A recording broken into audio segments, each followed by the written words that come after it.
Hello everyone, I'm Trung with VTV International. This is the English Bulletin VTV News coming to you live from Hanoi. First, let's get you up to date with the headlines. The midterm Vietnam Business Forum 2014 focuses on the impact of TPP and the EU-Vietnam FTA. Vice State President Nguyễn Thị Doan meets senior French officials at the 2014 Global Summit of Women. And later, let's meet a Canadian native who has been helping clean up debris in the Nha Trang beach. On to the first update of the hour. The Midterm Vietnam Business Forum 2014, or VBF, was held today in Hanoi. The VBF is a policy channel between the Vietnamese government and the international business community that aims to build a favorable business environment, attract investment, and promote sustainable economic development in Vietnam. The forum focused on the socio-economic impact of the Trans-Pacific Partnership Agreement and the European Union-Vietnam Free Trade Agreement, and the opportunities and challenges that they pose for Vietnam. Delegates appreciated Vietnam's achievements over the past 20 years, but noted that the country needs to improve infrastructure and administrative procedures to welcome the agreements. Regarding the incidents that occurred last month that caused damage to FDI enterprises in Dong Nai, Bình Dương, and Hà Tĩnh provinces, Minister of Planning and Investment Bùi Quang Vinh reaffirmed the government's efforts to settle the problem, and so far 99% of Taiwanese enterprises have resumed operations. During its plenary session on Thursday, the National Assembly convened to discuss the draft law on the management and use of public funds in production and business. Legislators see this future law as a legal basis for the effective management of public spending. Statistics show that the Vietnamese government currently owns about 45% of the total assets in state-managed corporations in the country. In detail, the government provides about 42 billion of the total $95 billion of corporate assets. However, concerns have been raised over the business activities of state-managed corporations, and criticism has clouded the use of funds to invest in non-core businesses. Therefore, the prospective law on the management and use of public funds in business is hoped to bring clearer legislation to this field. The law helps to spell out how state-owned and state-managed corporations invest. It will also need to clarify standards to guide the management of such investments, and the management of state enterprises needs better regulations. The prospective law will resolve current shortcomings in the management and use of public funds by aligning regulations with the state budget law, the public procurement law, and the enterprise law. State-owned enterprises are currently being urged to divest from non-core businesses. However, the amendments to the law on enterprises stipulate that enterprises are allowed to invest in any business activities not prohibited by the law. This has raised questions about whether and within which limits state-owned enterprises can invest in non-core businesses again. The law has to determine where state-owned enterprises can invest, who has the authority to make the investment decisions, and how effective the investments should be. The ultimate goal is to use public money effectively in businesses. The introduction of the law on the management and use of public funds in business is another step toward forming a concrete constitution. Together with the amended law on public procurement and the law on enterprises, the new law is expected to bring more transparency to public spending. Now, the Vietnam-Singapore Business Forum 2014 opened in Ho Chi Minh City on June 4th. Organized by the Vietnam Chamber of Commerce and Industry, VCCI, the three-day event is a platform for the exchange of business ideas, tackling current challenges, and developing a bilateral strategic partnership. It focuses on the fields of financial services, tourism, agro-fishery forestry production, and processing and real estate investment. It also offers participating enterprises a chance to showcase their products and services.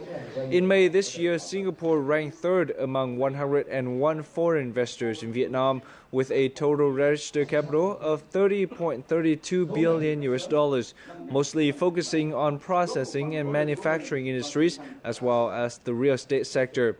The country has invested in 677 projects with $7 billion, accounting for 34% of foreign investment in Ho Chi Minh City. That was lost as a result of the The Vietnamese Ministry of Planning and Industry has officially denied allegations that Japan has halted official development assistance, or ODA, to Vietnam following a bribery scandal at an urban railway project in Hanoi. According to the ministry, Japan has only temporarily suspended funding for the project involved in the bribery case. The Japanese side will consider proposals for future projects by Vietnam Railways, provided that Vietnam pledges to strictly punish those involved in the bribery scandal and prevent future graft. To increase the effectiveness of ODA disbursement, the Ministry of Planning and Investment will devise a formal procedure to monitor ODA projects and make the bidding process and financial management of such projects more transparent. Bình Dương province has retained its position as a strong center for foreign direct investment, or FDI, through solid solutions in land clearance coupled with investment incentives and a massive reduction in red tape for applicants. In the first 5 months of this year, Bình Dương attracted nearly $1 billion, which is already 98% of its target for the whole year. The province received more good news as recently as this Wednesday morning, when Bình Dương welcomed even more investors. Of the 41 enterprises recently licensed by Bình Dương leaders, 20 are new investors into Vietnam, and most are Korean, Chinese, and Spanish companies who have contributed a total investment of roughly $150 million into industry and tourism here. The incidents on May 13 were undesirable, certainly, but the Vietnamese government and authorities settled it swiftly. I strongly believe in investment in Bình Dương because things have settled down. As you can see, many factories are built here, a sign of investors' trust in the province. As well as increasing its investment by nearly $50 million, Japanese enterprises have plans to invest anew in Bình Dương. After evaluating the investment environment here in the June 4th working session with Bình Dương authorities, the Japanese Enterprise Association in Ho Chi Minh City praised the province authorities for bringing about such favorable investment conditions, which have had a considerable influence on Japan's long-term investment there. We appreciate the efforts made by Bình Dương authorities, and we've sat down with Bình Dương leaders who said they would provide safeguarding and improvements in investment conditions for foreign firms. We will publicize and promote investment here, and we believe many investors will come.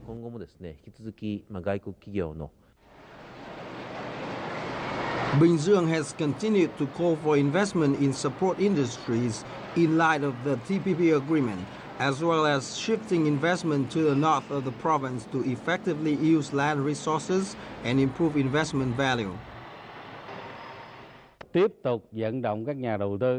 We continue to encourage investors to participate in the province's economic shifting and restructuring in the direction of improved technical and production content in order to increase product competitiveness and attract investment into services for industrial and development investment.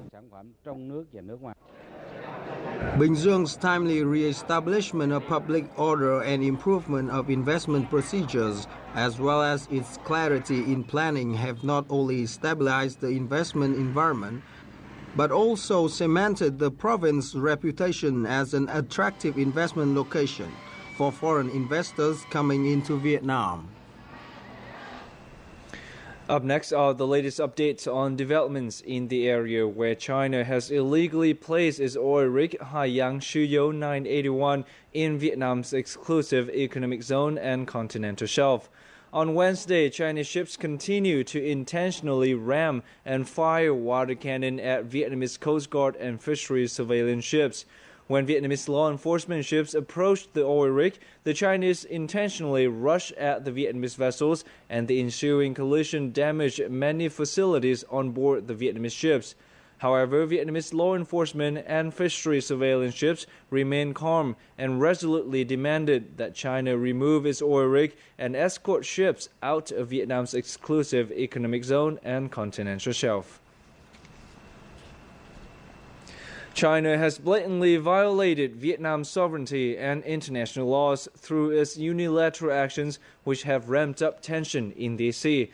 This was the message conveyed by a Vietnamese security expert at the international conference themed The Philippines, Vietnam, and Territorial Tensions in the Sea, held in Washington, D.C. in the United States on Tuesday. At the conference, a Vietnamese representative declared that China's placement of a drilling rig and escort ships in Vietnam's exclusive economic zone is a unilateral action in contravention of international law, most notably the East Sea Declaration of Conduct, or DOC. He added that China's conduct was escalating tension in the region and that incontrovertible evidence showed that China's actions are inconsistent with what it previously said in mutual agreements with Vietnam. So they said that this is a bilateral issue, but when ASEAN or when Vietnam has asked China to manage this dispute through the bilateral channels, but all by the Chinese, and they also agreed to set up the hotlines between the top leaders of the two countries. So what is the hotlines for? The hotline should be used for a crisis like this, but when the crisis happens, we offer to use the hotline to manage the situation. But the hotline has become the deadline. It does not work. Of positive and negative. According to statistics presented by American security expert Jay Stapleton of the Kissinger Institute on China and the United States, China is involved in almost every tension in East Asia, a region which is much more disturbed than it was 10 years ago.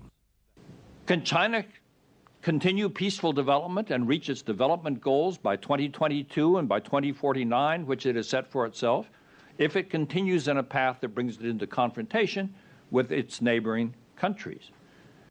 Representatives at the conference received several questions on the United States' role in East Sea disputes, on the legality of China's statement on sovereignty, as well as its conduct towards other countries in the region.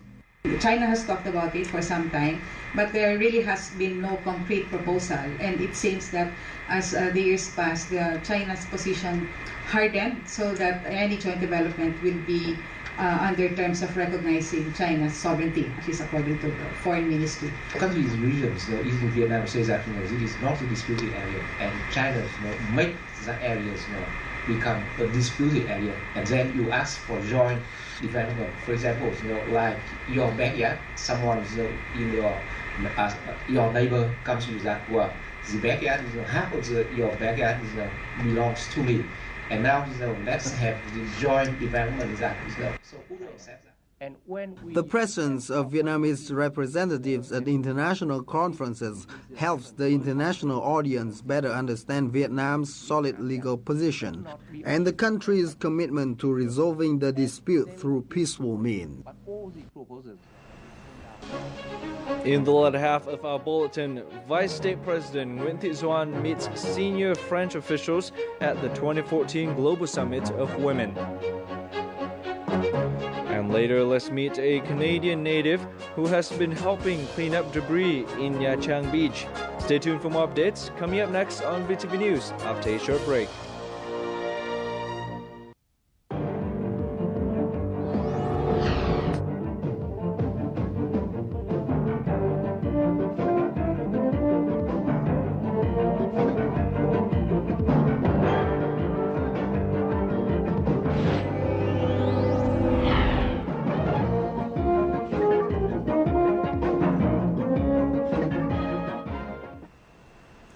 Welcome back to VTV News live from Hanoi. Now, Vice State President Nguyễn Thị Doan today attended the 2014 Global Summit of Women in Paris.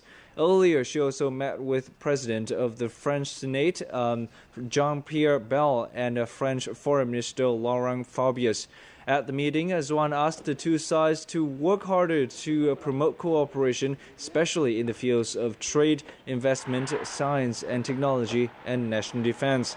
She also informed her host of the current tensions in the sea and Vietnam's consistent stance of solving issues through peaceful measures in accordance with international law.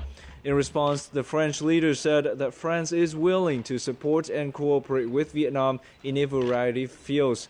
They expressed their concerns over the tensions in the sea and said that France will work with Vietnam to promote the settlement of the issue to peaceful measures in accordance with international law.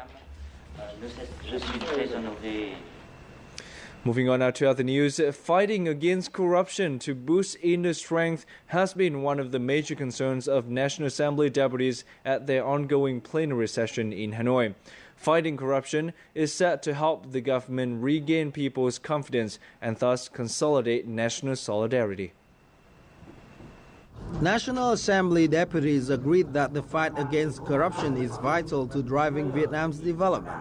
And voters throughout the country want the National Assembly and government to take drastic measures to combat any instances of fraudulent activities. National Assembly deputies have raised their voice over promoting the fight against corruption. Corruption is considered the enemy inside the country, and we need to resolutely fight against it as we would an enemy from outside the country. In light of the global economic downturn and tensions in the SC, many deputies have agreed that enhancing efficiency in fighting corruption will contribute significantly to boosting the country's inner strength and consolidating people's confidence. Fighting against corruption will help us regain people's trust, which is priceless. That is a source of enormous spiritual strength for the country.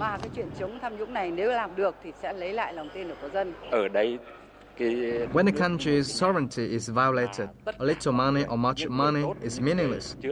Thus, we need to resolutely fight against corruption to develop our inner strength to protect our country.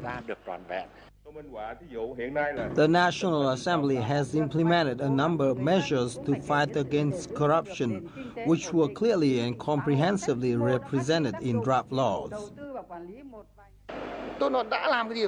We will build a legal mechanism which can instruct state-owned enterprises to invest properly. We also need to inspect their operation regularly and make all investment activities transparent. That would help us prevent corruption. People's trust is central to boosting the country's inner strength, and the fight against corruption needs to involve the whole society to quickly discover corruption where it does occur or prevent it altogether. A national meeting in response to the World Environment Day on June 5th was held in Ho Chi Minh City with the participation of more than 1,500 people. Themed Together We Protect the Ocean, World Environment Day in Vietnam is being celebrated at the same time as Vietnam Sea and Island Week 2014.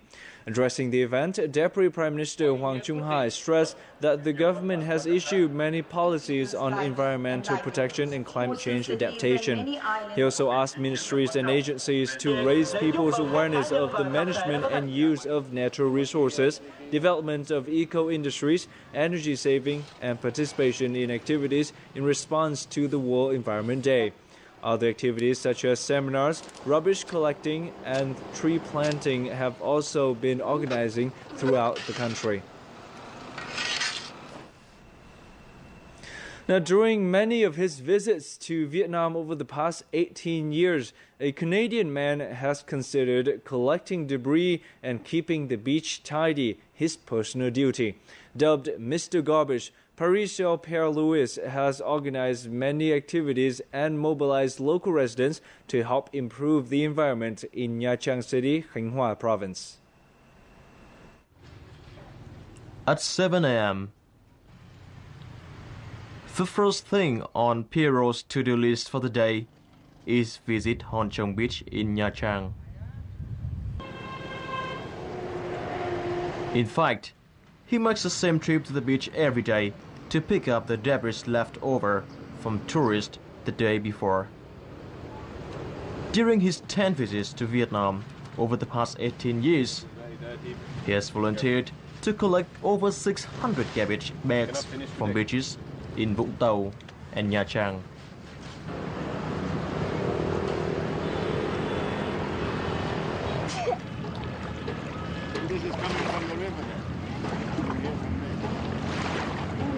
There's so much plastic here in Vietnam, in Malaysia, in Indonesia, in Thailand, and many other countries.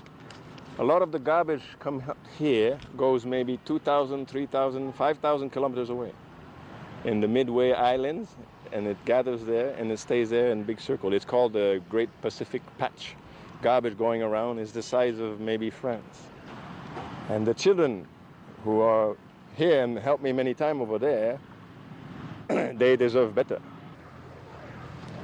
Piero is not alone in his quest to improve the environment here. Many local residents who learned about Piero's mission have also volunteered to help. The job is not tiring at all. With only a little bit of time every day, we can help clean up the beach and make it beautiful again.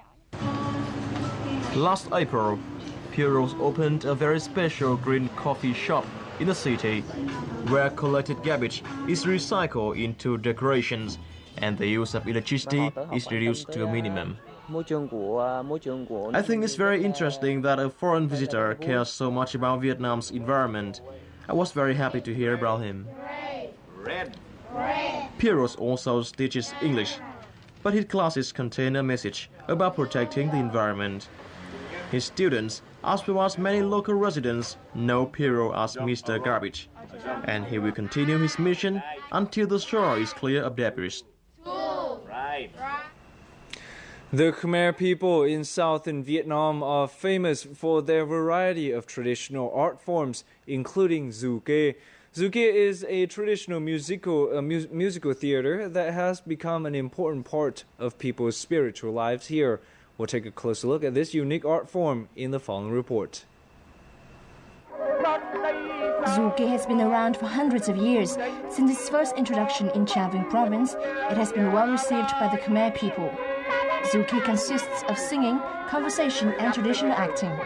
The plot of Dù Kê performances usually derives from well-known legends and tales, so people who don't speak Khmer language can still understand. The Anh Bình Minh Khmer Art Association is one of the many art troupes that have developed and promoted the art over the years. Dù Kê is a mixture of the ethnic cultures. Foreigners combined art forms from different ethnic groups to make Dù Kê distinctive, popular and realistic. Dù Kê features many of the traditional characteristics of the Khmer people. Traditional singing and dancing are combined with stylized costumes, and performers also use a wide range of traditional musical instruments, including a pin-pit orchestra. There are many kinds of characters in Dù Kê theatre art, including joker, villains, and even animals. It depicts the humble and spiritual life of the Khmer people. Actors have to be very creative and well-trained. We have promoted a Dù Kê theatre art training program, but the art form is still endangered. We have asked Chà Vinh University and the Chà Vinh Department of Culture, in cooperation with the Southwest Steering Committee, to ask UNESCO to recognize Dù Kê as an intangible cultural heritage. Dù Kê theatre art is the cultural combination of the Kinh, Khmer and Hoa groups. This art form brings Khmer people closer together and makes Vietnamese theatre art more diverse, and it deserves to be submitted to UNESCO for intangible cultural heritage recognition, as well as honored and preserved.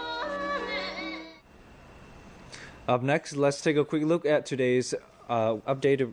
Let's take a quick look at a few online articles about Vietnam.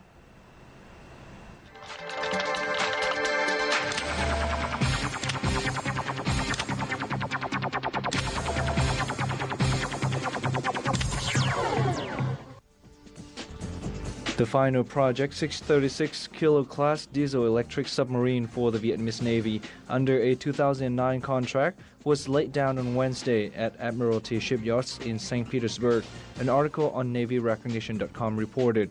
Under the $2 billion contract, 2 submarines have already been delivered to Vietnam.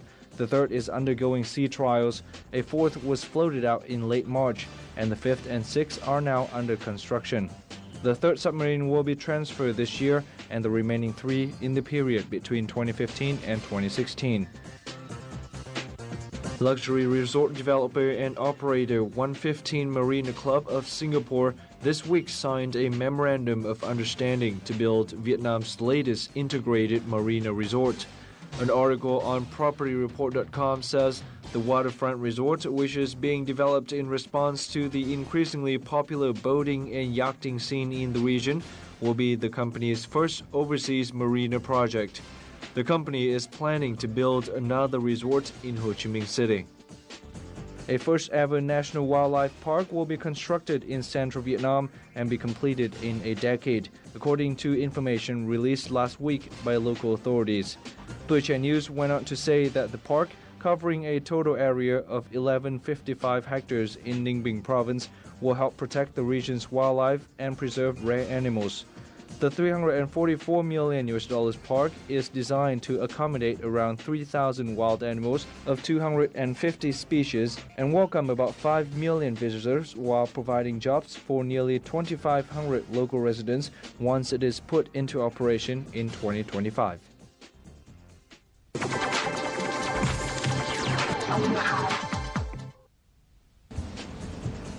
Today's figures begin with a story from bike-au.com. Only shortly after the anti-China unrest calmed down and the bicycle industry resumed operations, bicycle chain giant KMC announced a multi-million investment in a new Vietnamese factory. KMC announced last week that it will invest about 3.6 million euros or $4.9 million in Vietnam in the second half of the year. It includes covering the construction of a new factory capable of making 15 million bicycle chains a year. Vietnam has earned some $899 million from selling 2,061 million tons of rice to world market as of May the 22nd this year. An article on ShanghaiDaily.com quoted the Vietnam Food Association as saying on Tuesday. The Philippines ranked second among Vietnam's large rice importers in 4-month period with 18.66% of market share, while China maintained Vietnam's biggest rice importer, accounting for 41.75% of the market share. According to TravelDailyMedia.com, Vietnam saw a strong rise in international visitor arrivals in May 2014, despite the anti-China protests that threatened to destabilize the country's tourism industry. According to the latest data from the Vietnam National Administration of Tourism, the country welcomed 674,204 overseas visitors in May, 20.7% more than the same month last year. China remains Vietnam's biggest tourism source market, accounting for 28.8% of total arrivals, followed by the Republic of Korea, Japan, Cambodia, and Taiwan. The U.S. was Vietnam's top long-haul source market, contributing 30,772 visitors. And up next, let's take a quick look at today's updated weather forecast.